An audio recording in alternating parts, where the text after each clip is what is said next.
Happy Thursday, everybody. Welcome back to The Last Symptom. I'm Brian Barnett, the creator and host of The Last Symptom. So nice to have you back with me again this week. It's raining here where I am, so that might get picked up on the old microphone, but I think it just adds to the ambiance, don't you? Got a lot of interesting things to talk about this week. In fact, this might turn out to be a bookmark episode, meaning that this might be an episode that you'll want to bookmark and come back to from time to time, because we're going to do a review of many of the laws and principles of emotional health as we've talked about them over the past 6 years. And so this might be a really nice episode moving forward for you to come back to and review, just to refresh your memory on some of these things. And then scattered throughout the program, we're going to discuss some other things as well, other interesting things. But we have to do the disclaimer and the music that opens the show, so let's get that out of the way. Don't go away. I'll be right back. I'm Brian Barnett. I'm just a regular guy. I'm not a doctor. I have no legal license in any field of psychology. But I did live a large part of my life with borderline personality disorder unknowingly, and I really did rid myself of the disorder completely and permanently. Through that, I've become an expert on issues involving emotional health. I accept no responsibility whatsoever for your feelings, thoughts, behaviors, decisions, and actions, including your decision to watch or listen to this show at all. But I do hope you might benefit yourself from the insights I share.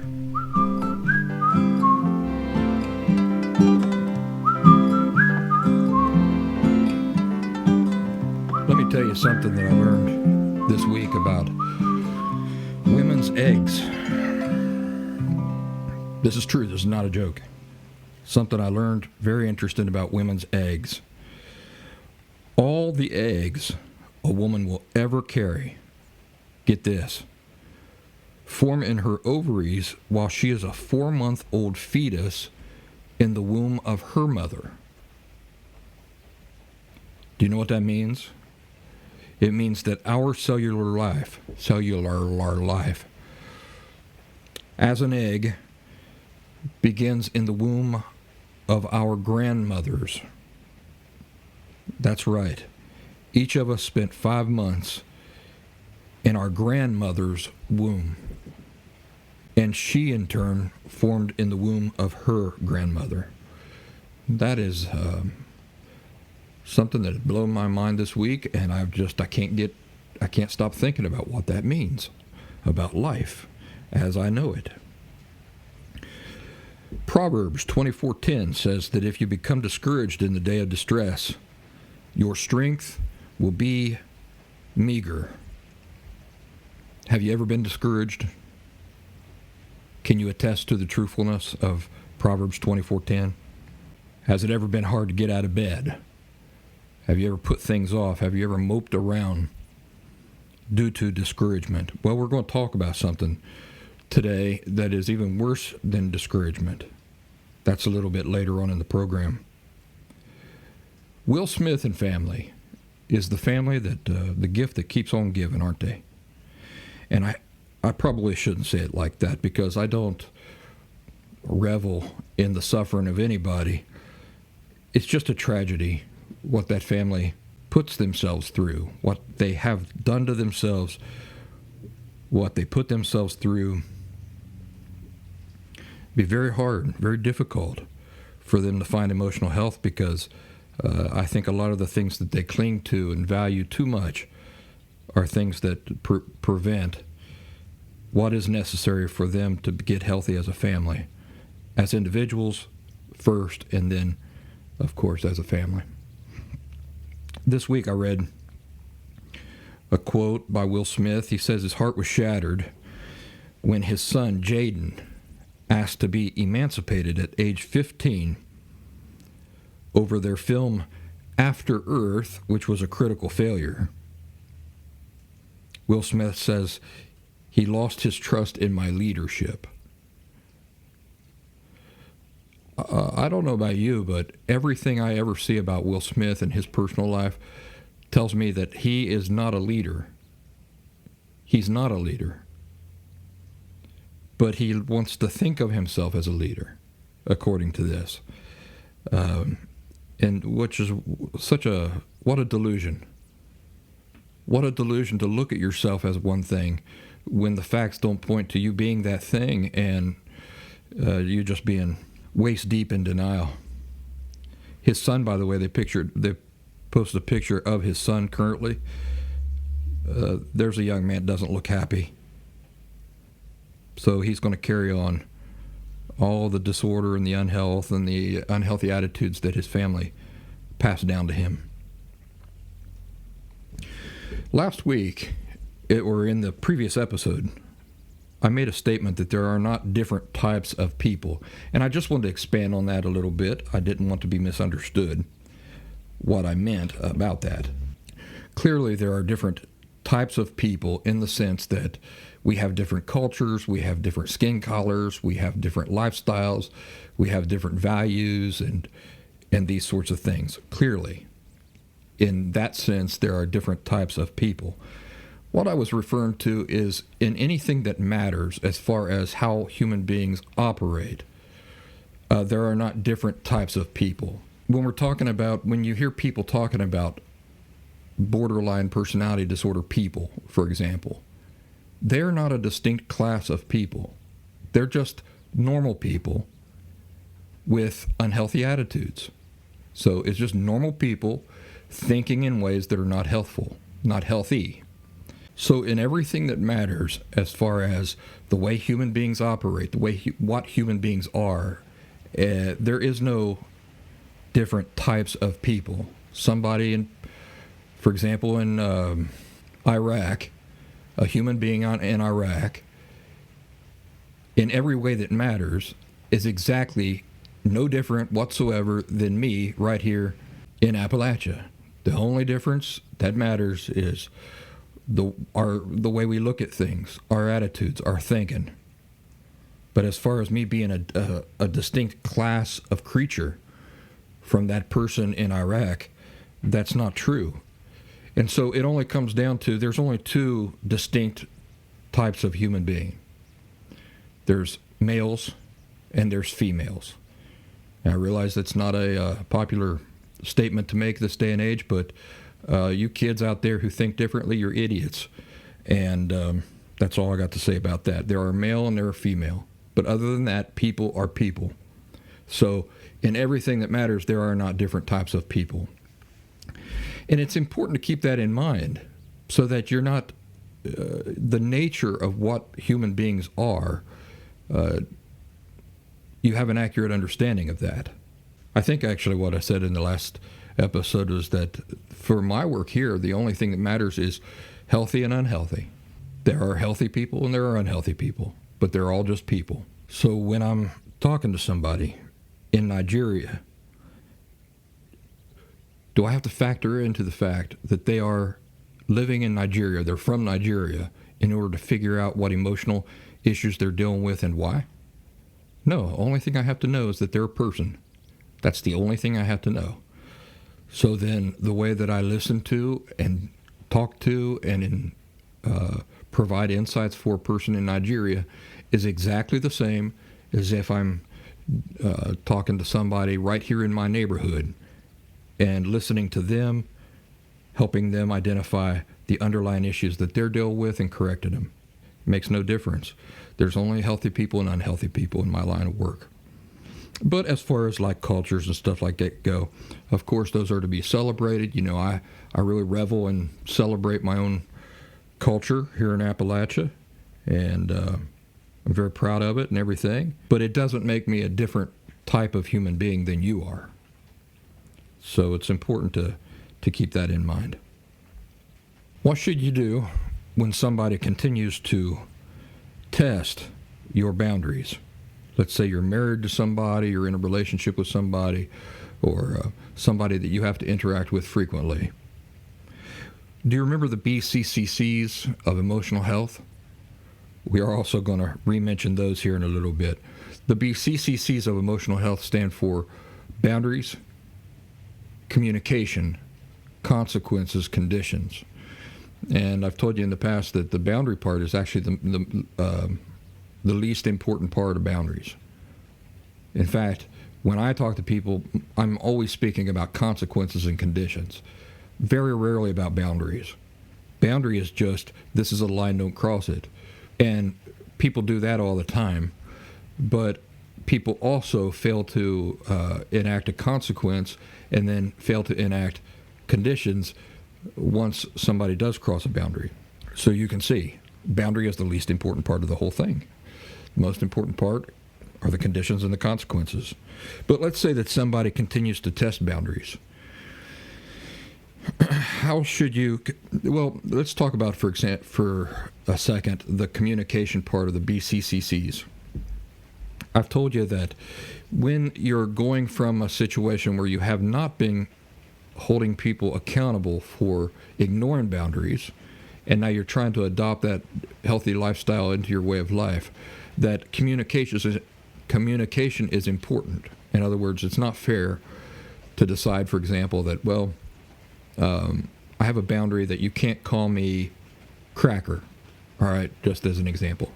That's my boundary. I don't want to be called cracker, and I won't tolerate that. And just coming to that conclusion in my mind.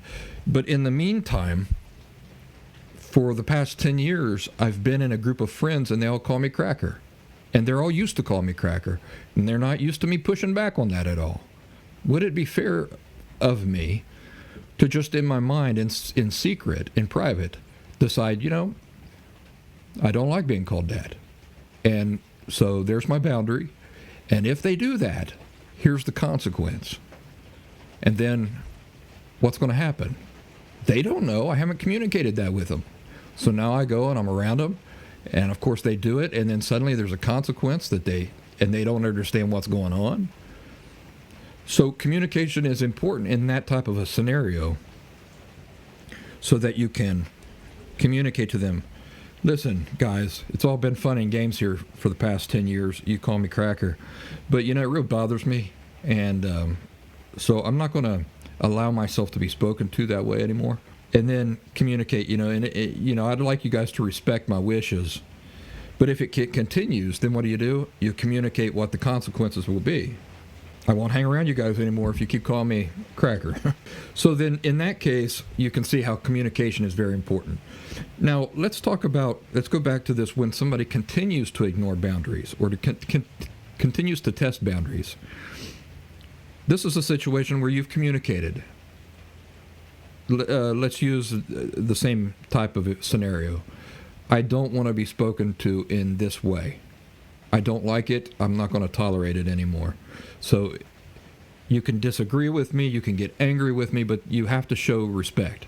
You have to continue to show me respect when you discuss anything with me. And you've had that discussion, and you've talked about consequences, like I will not tolerate that. There will be a consequence for you doing that. At that point, is it necessary every time you interact with that person to communicate to them again that there will be consequences, that you don't want to tolerate, that you will not tolerate that, remind them of the boundary and these sorts of things? The answer is no. In fact, by doing that, you're shooting yourself in the foot. It's kind of an enabling thing. If you continue to communicate thereafter, or once you've had the discussion and the thing is established, to continue communicating that every single interaction that you have with them. Imagine me hanging out with my friends. I've told them, guys, I really don't like being called that. I've let it go for the past 10 years, but I really don't like it. And they all realize, okay, he's serious about this. There is no need for me from that day on to continue having that discussion with them. So now let's go back to the relationship with your husband, your wife, whoever, your mother. You've had the discussion. It might go like this. I won't tolerate being spoken to in a disrespectful way. That might be the conversation. You see that the person understands what you're saying. You have established this boundary. You've communicated potential consequences for it. Now, after that, with every discussion that you have with your mother, for example, do you have to remind her of the boundary and of the consequences and all these things? No. What's more effective is when the boundary is tested, the consequence simply happens. I was talking to somebody here recently. This person was having an interaction with this person's spouse. This person said, if you continue talking to me this way, I will do such and such. I will make such and such a decision for myself. The spouse continued to ignore that. This person continued speaking to this individual in a way that had already been established that this person would not tolerate. And at that point, the person said, I'm going to enact this consequence if you don't stop. And of course, the person didn't stop. So finally, the person then did carry through with the consequence. Here's the problem with that. The unhealthy person, the unhealthy partner, knew that they were testing and violating a boundary already. The person who's trying to do things in a healthy way, by having that conversation again, by communicating that again, was allowing the unhealthy person to know that they're already violating the boundary. The unhealthy person then continues violating the boundary. Consequence is stated. The person decides they're all right with that consequence. That person, the unhealthy person, has time to figure out for that person's self whether or not they mind that consequence and how they will handle that consequence. So this does not in any way mimic real life. Let me tell you what I mean. I walk into a grocery store and I grab, there's a woman in the grocery store, I don't know her, she's bent over looking at a bottle of spaghetti sauce. And I just walk up behind her and I grab her butt. What happens in real life? In real life, the consequence is swift and it happens immediately, doesn't it? The lady does not turn around and say, listen, that's a boundary that I live with, and the consequence of it is that I'm now going to smack you. Does she? If she did do that, think about how ineffective that would be on me, the smack. Now consider the real world, the way consequences play out in real life. I walk in, I grab the lady's butt, she turns around and knocks the snot out of me, knocks my face into next week. It happens so fast. Do you think, moving forward, that I'm going to think twice before I just reach out and grab some girl's butt that I don't know in the grocery store? You better believe it. In most cases in real life, when we cross a boundary, we suffer an immediate consequence. And it is not communicated beforehand because it's our responsibility already to understand that if we do a thing, a consequence like that will happen. So I don't know if I'm making a lot of sense this week. My brain's not working today. But what I'm simply pointing out is that there's a difference between communication being required in a situation where boundaries need to be established. But in most situations, boundaries are already established. And if they're not, it's because somebody has been shielded from consequences for too long. Somebody is shielding that person from consequences. Otherwise, they would know. So you folks living in unhealthy families or being in unhealthy relationships and those sorts of things, you have that discussion. You do the communication part of the BCCCs. But once a thing is established, you do not have to keep talking about it. What should happen instead is that a consequence simply has to happen without any warning. And I'm not talking about physical abuse, by the way. When I use that example in the woman in the grocery store, I'm not suggesting that that should be one of your consequences.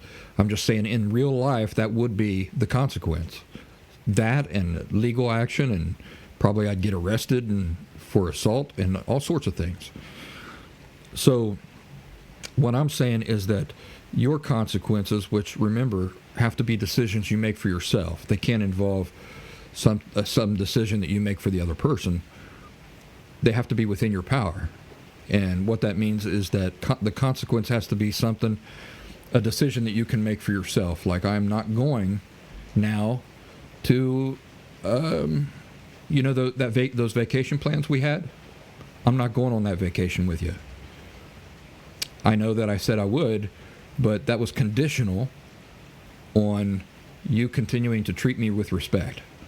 And you haven't been doing that, so now the vacation is off. I'm not going. You can go. I'm not going. How about being stuck in a car? Somebody's driving you nuts. You're driving. Should you say, if you've already established that you will not tolerate being spoken to in a certain way or having arguments in the car because it's dangerous, should you then in the car warn the person, I'm going to pull over. I'm going to pull over and get out? No, you shouldn't. The consequence should simply happen. That is the most effective consequence that can happen. Because the person will cross the person will learn. The person will learn. They will only cross that boundary so many times. Now, the next time, what I'm saying is that you should simply pull the car over and get out. Rather than explain yourself or anything like that, it has already been established you will not be spoken to that way. There will be a consequence. So, if a person ignores that consequence, then you should just pull the car over, take the keys, get out, take a walk. They will learn. And when they don't have any warning that the consequence that they've tiptoed up too close to the boundary and now a consequence is going to happen, believe me, they will be more careful about approaching that boundary in the future. If this occurs enough, the effect will be that the unhealthy person will begin treading more carefully and making a greater effort to stay away from the edge of that boundary. I'll tell you, the rain sounds so nice out there, but I don't know whether you can hear it or not. It's so loud. It's actually affecting my ability to hear myself, so I feel almost like I'm yelling into the microphone. Let's get into this discussion about healthy laws and principles, or the laws and principles of emotional health, as I often refer to them. And the first one is the law of minimal effort. Do you remember what the law of minimal effort says? It says that a person never puts in more effort into a thing than is required to achieve their true objective. The reason why that's so important is because, for example, if my objective is to just keep you from leaving me, if that's my true objective, then I will only put in enough effort to accomplish that. I won't actually go on and put in the effort to authentically or truly recover from my emotional disorder if my true objective is simply to appease you. No, I won't. That's a lot of work. It's a lot of work to authentically recover from an emotional disorder. Why would I do that if my true effort or my true objective is simply to appease you? What I'll do instead is I'll put in enough effort to appease you and then stop there. The law of minimal effort. What does it say? It says that as human beings, it is impossible for us to put in more effort than is required to achieve our true objective. Once our true objective is achieved, we stop there. All right, the next one is the law of individual inherent rights, responsibility, and authority, which is a more detailed examination of simply free will. But it explains how each of us live with a bubble around us where all of our authority, inherent rights, responsibility, and authority exist. And outside of that circle around us, we have none. But basically, it's free will. I can do whatever I want to do, and nobody can stop me from trying to do it. I think of, for example, in a relationship, say you've been married for 50 years to somebody, and while it's unlikely that after 50 years a woman would just say, I don't want to be your wife no more, there's nothing stopping her from doing it. The only thing, that's another important thing about the law of individual inherent rights, responsibility, and authority. The only person stopping us from doing a thing is us. at all times. You may say, well, there's a law that says I shouldn't do that. Yes, but nobody can stop you from trying to disobey the law. So what it comes down to is you yourself are the one stopping you from doing a thing, nobody else. You're also the person deciding to do a thing, nobody else. And that segues very nicely into the next law. It's the law of self-determination. And it's the first time I've ever given it a name. Do you know what the law of self-determination says? It says that people do what people want to do. People do what they want to do. Sounds like the most obvious statement in the whole world, but it's more profound if you think about it a little bit. The law of self-determination. People do what they want to do. Now think about what this means. It means that if I tell you that I want to lose 30 pounds, but a year goes by and I haven't lost 30 pounds, did I really want to lose 30 pounds? I didn't really want to lose 30 pounds. I wanted to do something else more, which was probably sit around and eat donuts. That's what I wanted to do more. The law of self-determination says that if I really wanted to lose 30 pounds, then I would have. You see how important it is then to keep that in mind. If somebody's not doing a thing, it's because they don't want to do it. They may come up with all sorts of excuses. You might come up with all sorts of excuses for why you're not doing a thing, while at the same time stating how much you want to do a thing. But if you really wanted to do it, you would be doing it. The law of self-determination, people do what they want to do. Do you really want to get healthy, or do you just want to tell people you want to get healthy? Do you really want to get healthy, or do you just want people to think that you're the type of person who wants to get healthy? You see, the law of self-determination, you would be getting healthy. Nothing would stop you from getting healthy if you really wanted to get healthy. It reminds me of this mattress. I might have told this story before. My friend Jeff was helping me move. This is years ago. And I was trying to get this set of box springs up these stairs. I was moving into a, what do they call it? A duplex. So it's a house that's split right down the middle, and you've got renters on one side and you got renters on the other side. But it was a 2-story house, and I was trying to get this set of box springs for my bed, a queen-size bed, up the stairs, and it wouldn't go. And man, we kept trying. We could not get it around the corner. And Jeff said, I think this is a lost cause. I don't think we can do this. Did he really want to get that box spring up there?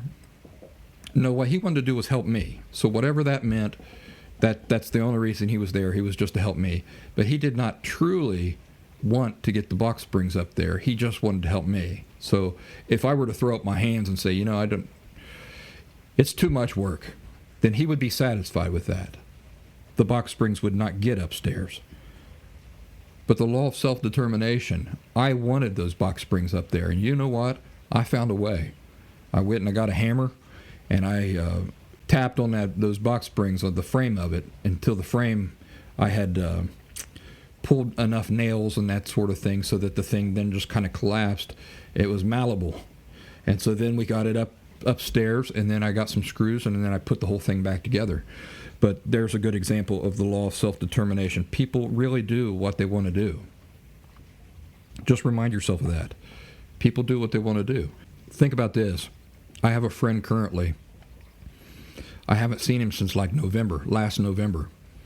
I keep inviting him over. Hey, why don't you come down, we'll play cards. Hey, why don't you come over, we'll have a drink, watch a couple movies. He says, I'd love to, but I've got this thing I got to do this weekend. And then some time passes, I invite him again. Hey, why don't you come down, we'll play some cards. Oh, you caught me at a bad time. I've really got to do this other thing. Okay. A few more months pass. I call him up or I send him a message. Hey, why don't you come down this weekend? Oh, I've got to be doing this other thing. And I tell myself, the law of self-determination, people do what they want to do. If he wanted to be here, he would be here. He doesn't want to be here. And so, I want to give him the benefit of the doubt and continue extending invitations over a period of time. But eventually, I will just accept the evidence that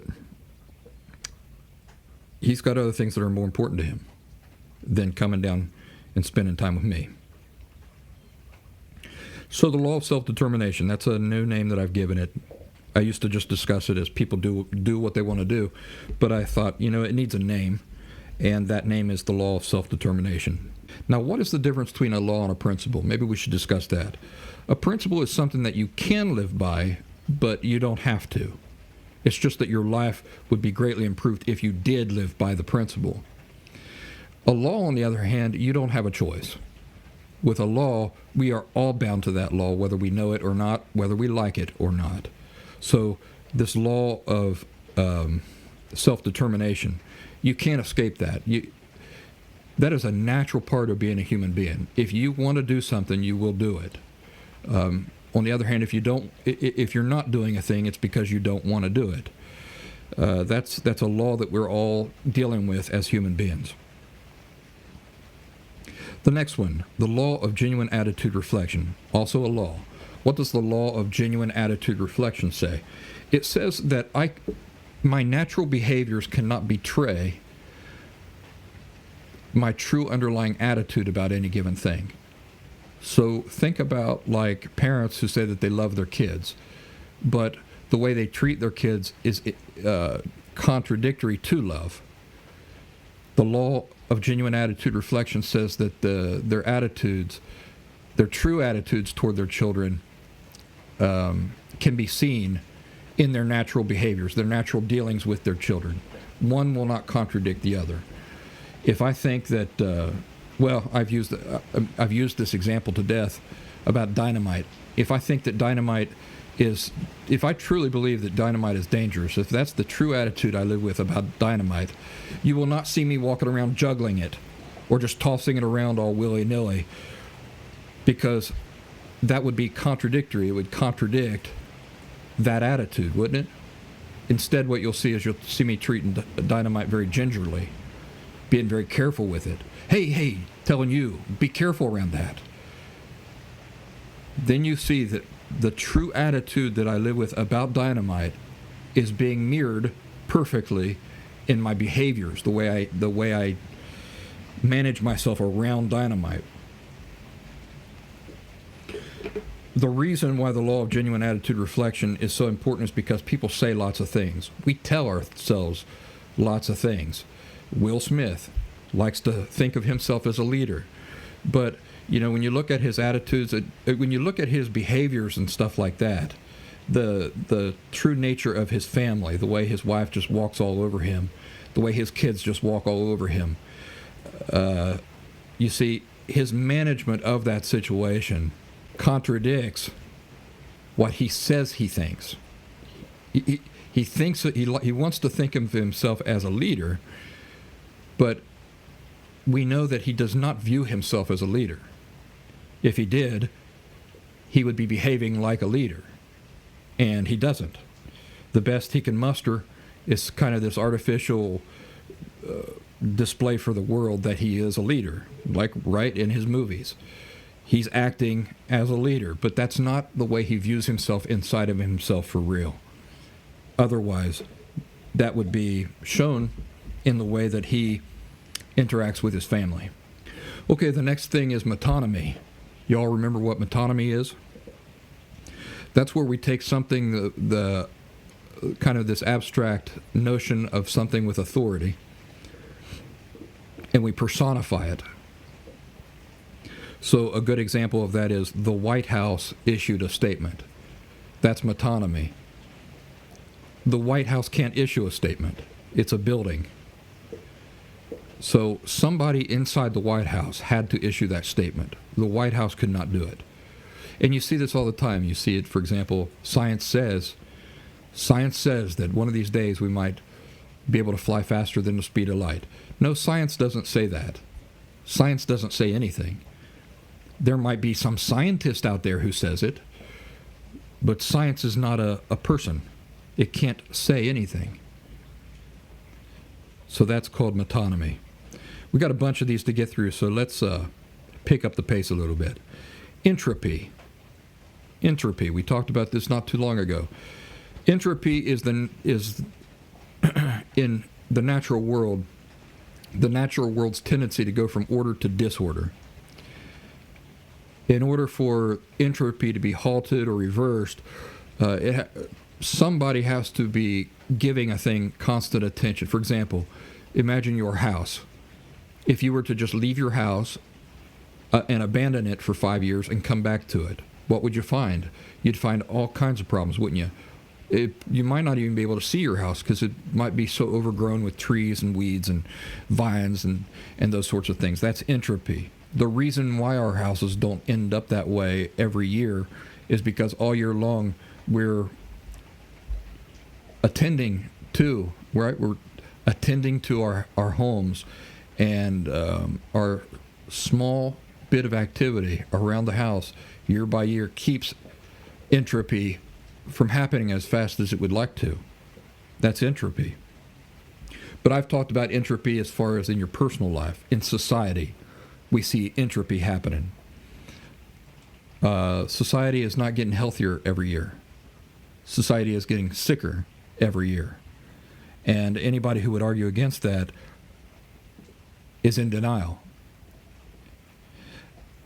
Personally, each one of us individually, we have to do maintenance on ourselves.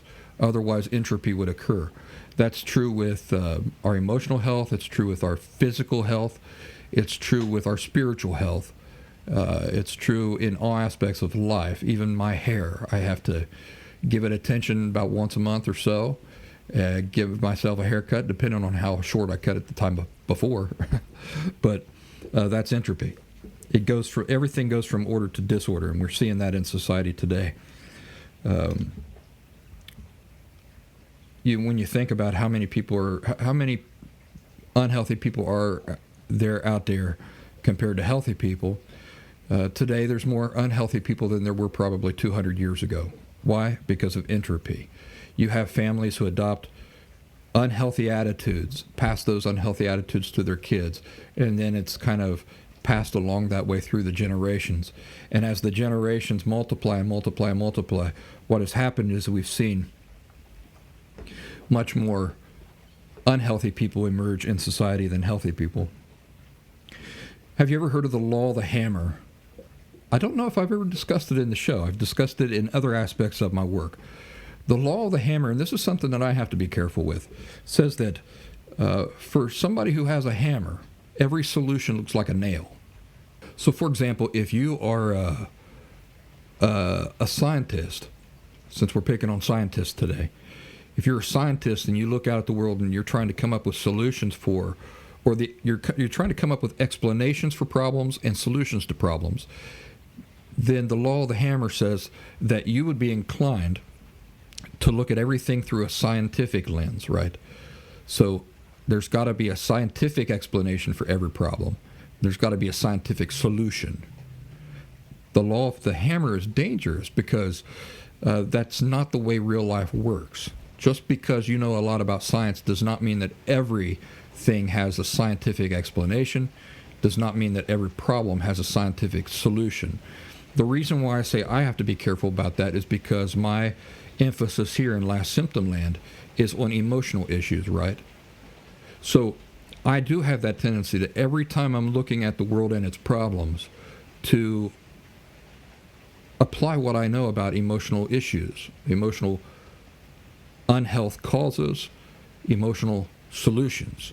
So I have to be very careful in this work to not speak out of line, to not speak dogmatically about things that I am not an expert on.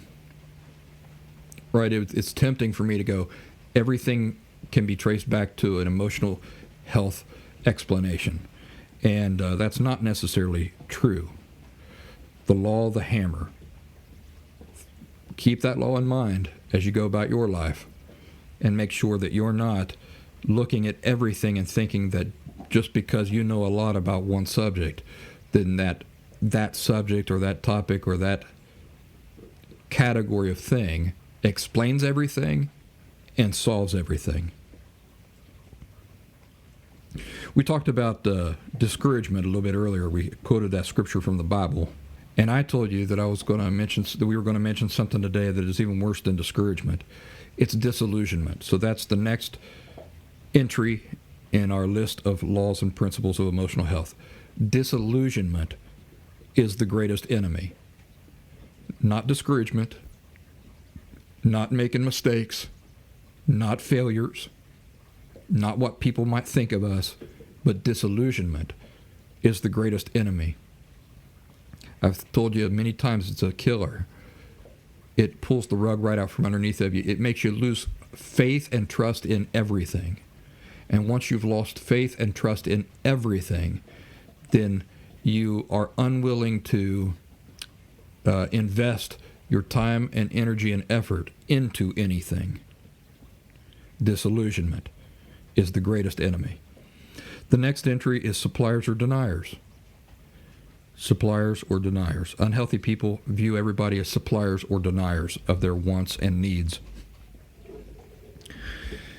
The next on our list is calm assertive versus passive aggressive communication behavior styles. Calm assertive versus passive aggressive communication behavior styles. Remember, calm assertive communication behavior style is the kryptonite for passive aggressive communication behavior style. Now, I'm not going to go into detail about all of these laws and principles. I'm just highlighting a few individual ones as we go through them. If you're curious about knowing more about the laws and principles that we mentioned here that we don't go into detail about, then you might want to go back to search through the bank of episodes of this show, or even better, enroll in the Last Symptom Fundamentals course over at thelastsymptom.com. That's that 2-week intensive video course, pre-recorded video course, and we discuss almost all of these things in great detail in that course. The next on the list of healthy laws and principles, a lot can happen in a year. A lot can happen in a year. A lot of change happens in a year. A drop in a bucket, let's say you got a hole in your roof at home, and it's the rainy season. So you put a bucket down on the floor to catch those raindrops, and it's just one raindrop, bloop, bloop. You say, well, that's not a lot of water at all, is it? What happens when you leave and you come back 5 hours later to that bucket? It is amazing. It is amazing how full of water that bucket is, ain't it? Well, think about that in your life. A lot can happen in a year. The reason why it's important to keep this principle in mind is because if you're discouraged, you don't feel like you're making any progress day by day, it's something you can remind yourself, it's a truth you can remind yourself of to pull yourself up out of discouragement. A lot can happen in a year. I remember being in those years of deep gloom in the beginning years of my own recovery, feeling like life had always been like this and life was always going to be like this, just miserable and depressing. And I used to tell myself, a lot can happen in a year. And do you know that the day came when I was no longer living in that same apartment, I wasn't working the same job, I wasn't around the same people, my life did change. And it all happened relatively quickly. The next entry on our list of laws and principles, determining responsibility versus blaming. They're not the same thing. Determining responsibility has a healthy and constructive purpose. A healthy purpose, it's something you have to do to be healthy, whereas blaming does not. They're not the same thing. When I'm trying to get folks to understand that their parents have such an enormous responsibility in what they're dealing with today, not the parents, but the children. A lot of children, grown children, rebel against that because they feel like, well, what's the point in just blaming my parents for things that I can't go back and change? It's not a matter of blaming. It's a matter of recognizing and identifying where responsibility lay. Next up on the list, feelings are never good or bad, right or wrong. Next up on the list, we can be held accountable for our thoughts and behaviors We cannot be held accountable for our feelings. Think about that real hard. We can be held accountable for our thoughts and our behaviors. We cannot be held accountable for our feelings. By the way, attitudes are just thoughts. Perspectives are thoughts. So can we be held accountable for our attitudes?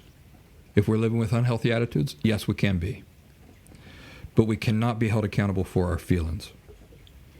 Next up on the list is capacity versus ability.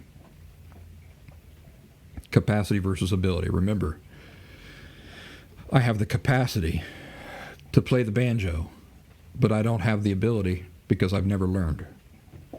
That's important, because if something is beyond my capacity, for example, if you expect me to fly like Superman around my neighborhood, that's an unreasonable expectation, because it's beyond my...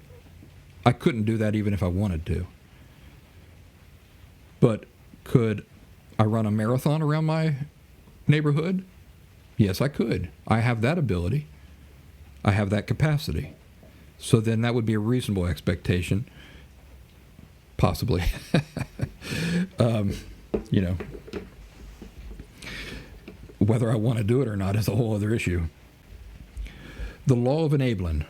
What does the law of enabling say? The law of enabling says that we are always enabling something. You are always enabling or supporting something. There's never any time where we're not enabling or supporting other people or ourselves. The job is to always enable or support the right things, and to never enable or support the wrong things in any way. Now here's one that I wanted to spend a little bit more time on today. Well, Barley, my dog, is behind me chewing on a bone. That's what that noise is, so pardon the distraction. I don't want to take it from him because then he'll just find something else to do. The law of distinctions. This is the one I wanted to spend a little bit more time on. The law of distinctions is important. The law of distinction says that just because things may have a connection does not mean that they're the same thing. You see, people equate things as being the same when they're not the same. We do this when we're unhealthy, for example, when we view the things we do as being exactly the same as what we are, who we are. So, for example, if I make a mistake, do I hate simply the mistake that I made if I'm unhealthy? No, I hate myself because of the mistake. You see, it's not making a distinction. It's not making a distinction and separating those things the way they're supposed to be separated so that I can hate the one and still love the other. How about terms like, he's a narcissist? That is not distinguishing the person from the emotional disorder that the person is living with. It's equating them as being exactly the same thing, as being indistinguishable, when you say that somebody is a narcissist. This goes back to that conversation about there not being different categories of human beings walking around. There are no such thing as narcissist people, like they were born that way. There's no such thing. There's just people with healthy or unhealthy attitudes. A narcissist is simply a person living with unhealthy attitudes. That's it. So it is not proper to call people a narcissist or a borderline. This is not proper because it does not properly distinguish the disorder that they're dealing with from what they are. Another example of this is like people who claim to be religious being the same as the Bible. So, for example, if you have an aversion to religious people, you then looking at the Bible critically as if the Bible and these people are equivalent. Like because these people are hypocrites, and because these people have all these bad qualities, well then the Bible is that too, you see.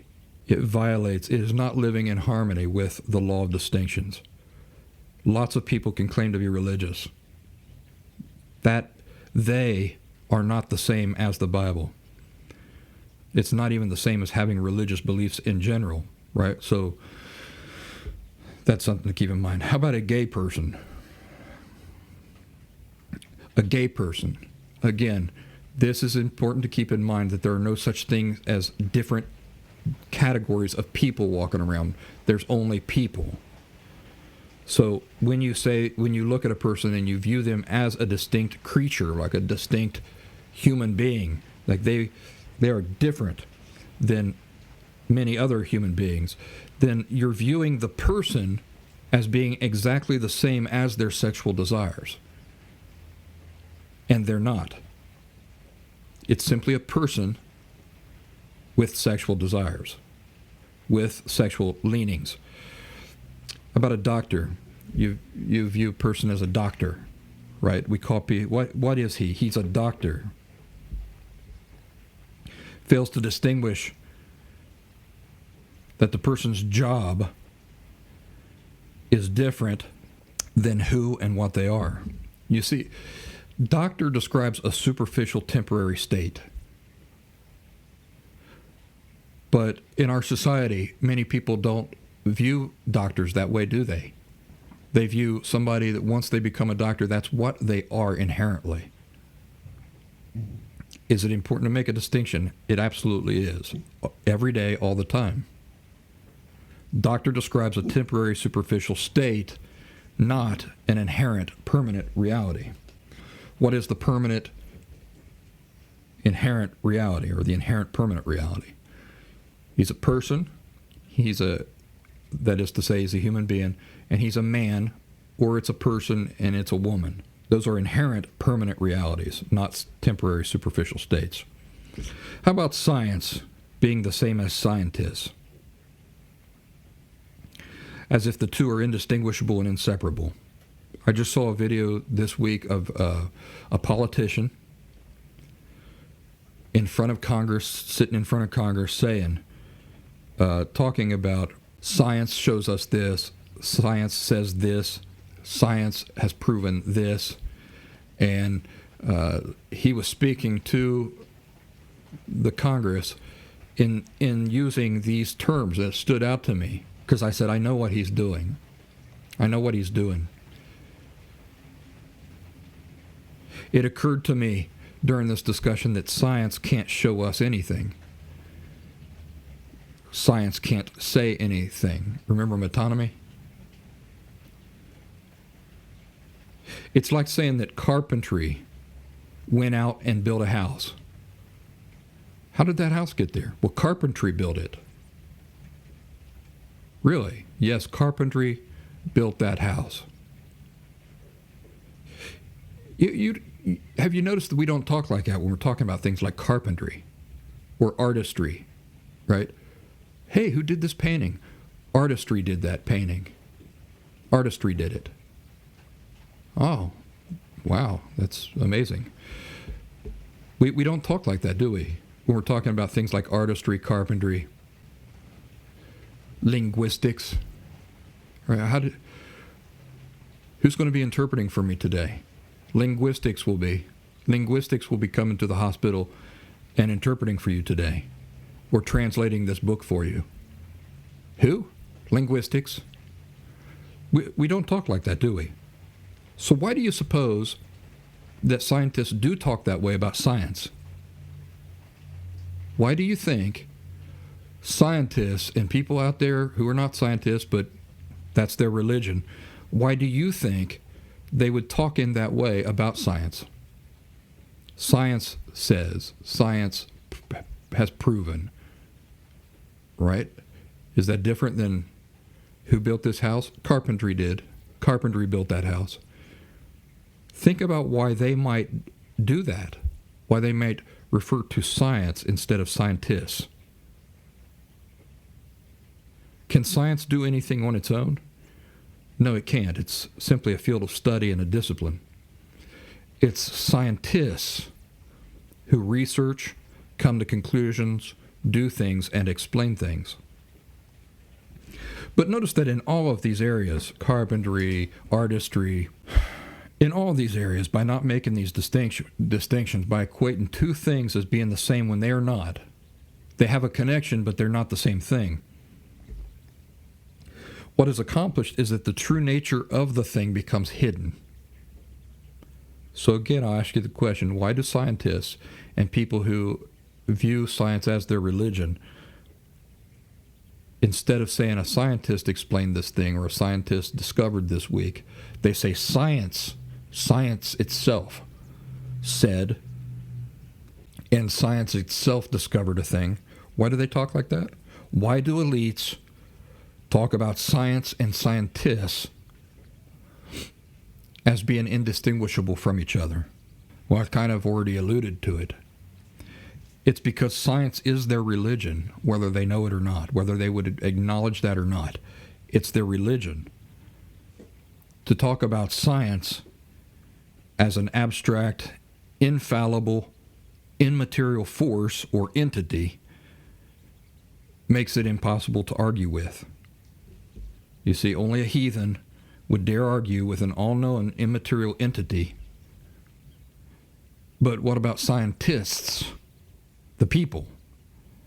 See, that word paints a much more accurate description of who is claiming a thing, or of how a conclusion is being reached, through whom a conclusion is being reached. A scientist is mortal and fallible.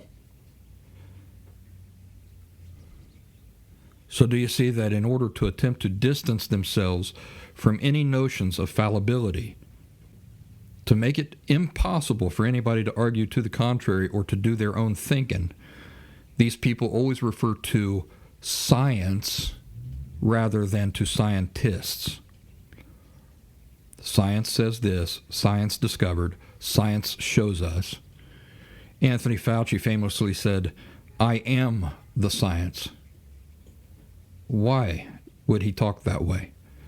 Because he views himself and wants everybody else to view him as simply a vessel through which this abstract, infallible, immaterial force or entity operates. People make mistakes and can be in error. Abstract, infallible, immaterial forces cannot be. So is it important to make distinctions? Yes, it is. All the time, every day, all day, in big ways and small.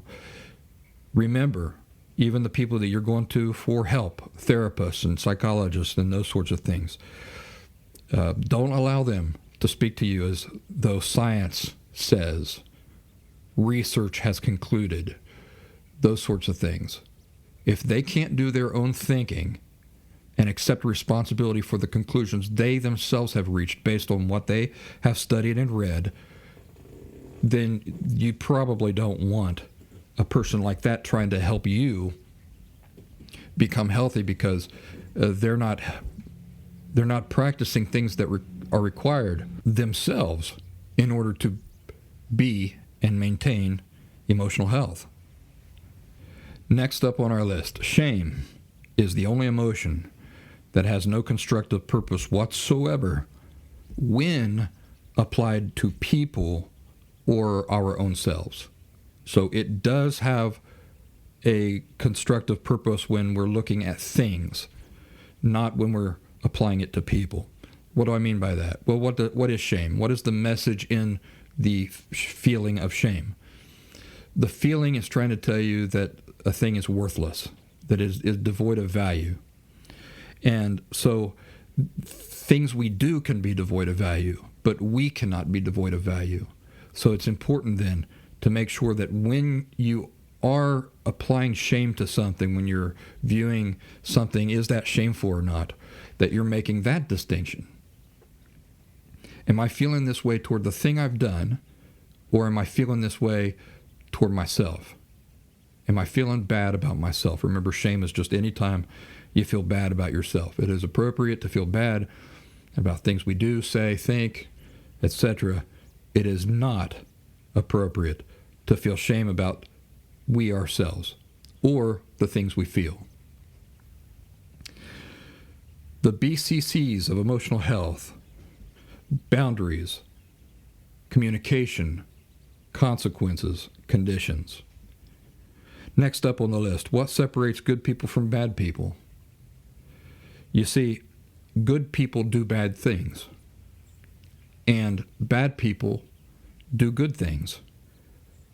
So what determines if a person is good or bad must be based on something other than merely what people do or don't do. Next up on our list of healthy laws and principles, the law of genuine motivation. Do you know what the law of genuine motivation says? It says that it is impossible for us as human beings to tap into or maintain genuine motivation toward any effort or objective that we perceive as being impossible. So if we consciously, subconsciously, or unconsciously perceive a thing as being impossible, then it is impossible for us to tap into and certainly maintain genuine motivation toward that objective. We first have to believe it's possible. That's the law of genuine motivation. Now, that is not to be confused with the law of motivating force. So we just got done talking about the law of genuine motivation. What's the law of motivating force? The law of motivating force says that the motivating force behind a thing is usually what determines if a thing is healthy or unhealthy, not the thing itself. You remember we talked about the law of motivating force when we talked about the lady who goes to the gym. Two women, same age, same everything. They both go to the gym and they spend the same amount of time at the gym every day. Is that healthy or is that unhealthy? Well, what does the law of motivating force say? It says we have to understand what their motives are for going to the gym in order to understand if that behavior is healthy or not. The one lady is going because she loves herself. She wants to take care of herself. This is the only body she's going to have. And she loves life. So she wants to be as healthy as she can so that she can enjoy it to the full for as long as she can. The other woman believes that her value is based on how good she looks and what people think of her. If lots of people think she's gorgeous and beautiful and everything, then that gives her a sense of superficial and fleeting value, but that's the only way she can experience it. Therefore, she's going to the gym because she's being motivated for those reasons. It's the law of motivating force. What is the motivating force behind a behavior? That's more important than the behavior itself.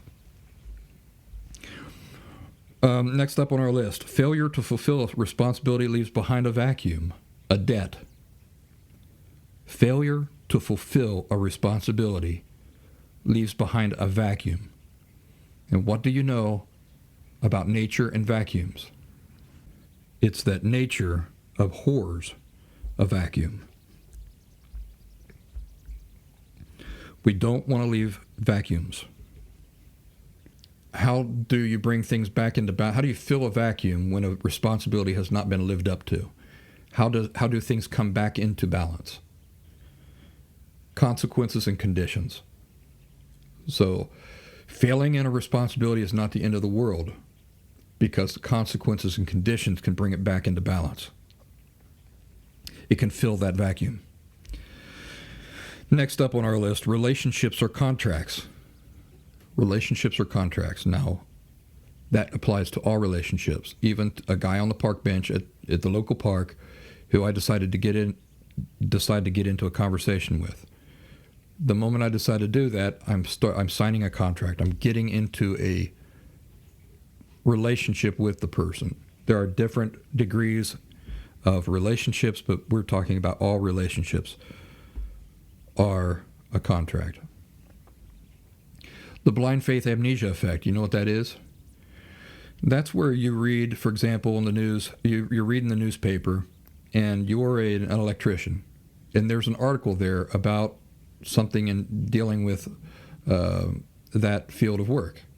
And as you're reading it, you're thinking to yourself, this reporter has no idea what he's talking about. He does not understand electricity. The whole article is bunk. and then you turn the newspaper page and you go right back to believing that those reporters know that what you're reading in their newspaper is factual, that you can trust it, when you just read an article proving to you that they don't know what they're talking about. The blind faith amnesia effect. If you watch television news, they get things wrong all the time. Every time I turn on, I don't watch television news. It's not the way I get my news. But every time I do turn it on, or I'm flipping through and I see something, they're stating something that is just absolutely factually incorrect. Why do they even still have a business? Like, why are there still even news channels? Because lots of people are watching them. And what are those people doing? They're victims of the blind faith amnesia effect. They see the reporters on there say something that is just absolutely factually wrong, reveals how much the reporter does not understand the topic he's talking about or she's talking about. But they keep watching, and once they switch to a different topic, they forget. And they go right back to fully trusting the information coming off their TV screen. Next up on our list, healthy forgiveness can only happen when conditions are met. Healthy forgiveness in the sense of extending forgiveness to somebody else. Remember, that's something for somebody else, not for you. Can only happen when that person has met conditions. Why? Because voluntarily meeting conditions is what? What is required for healthy forgiveness? The person who committed the wrong has to demonstrate, not just express, but demonstrate genuine remorse. What happens when somebody voluntarily meets conditions required for forgiveness? That is a demonstration of remorse. What's the most important condition for extending forgiveness to somebody? That they first demonstrate genuine remorse. So see, you're doing them a favor by expecting this of them and holding them to this condition. I want to extend forgiveness to you, but you have to meet certain conditions. The person does that voluntarily, and what have they done? They've demonstrated remorse. Now they qualify. Healthfully, I should say. They healthfully qualify. You have adhered to the healthy laws and principles. You have now contributed to a healthy outcome. You now maintain your emotional health. Next up on the list is extending forgiveness versus letting go of resentment. I just kind of alluded to that. When people in general speak about forgiveness, they don't understand they're talking about two entirely different things. They're using one word to refer to two distinct, completely different things. One is extending forgiveness to another person. The other is letting go of resentment. Even the Bible uses the same word to refer to both of these things. Extending forgiveness to somebody, that is to say, to consider a debt paid is what it is.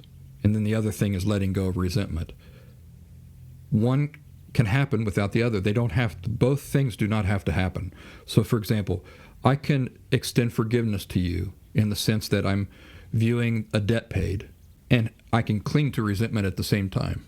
Or on the other hand, I can let go of resentment, but not consider a debt paid. So I'm not extending forgiveness to you for you, but I'm letting go of any resentment any resentful thoughts that I have about it.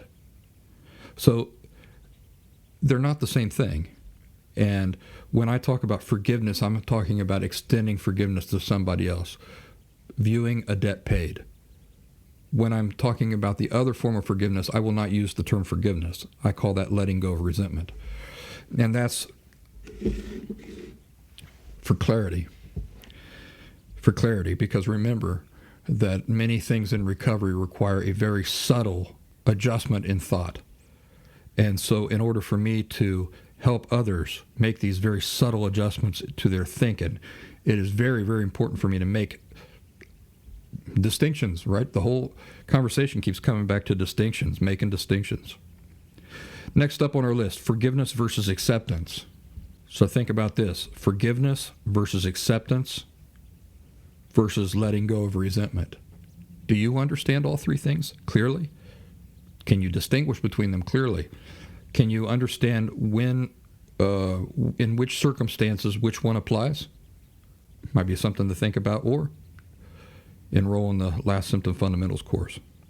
And finally, getting off the merry-go-round. Getting off the merry-go-round. I'm not going to go into detail about that, but I'll just leave it there with you guys. And if there are any of these, again, that you'd like more information on, be sure to look through the bank of episodes of the Last Symptom podcast. Join us over there on our online community, thelastsymptom.locals.com, or you can download the locals.com app from the App Store and just search for The Last Symptom by Brian Barnett within. We do live streams there within the group on Mondays. That's your opportunity to interact with me in the chat, get me to talk about the things that you're curious about, that you want answers to, and those sorts of things. I'm even happy to answer personal questions like, how did I feel about this? How did I get over this hump? Did I ever feel like this during my recovery? What were some of the obstacles that I dealt with, and things like that. Ladies and gentlemen, it's the weekend coming right up. I hope you guys do something nice for yourselves and take care of yourselves. Be good to yourselves. This is Brian Barnett signing off. I'll see you guys in the next episode, all right? Take care.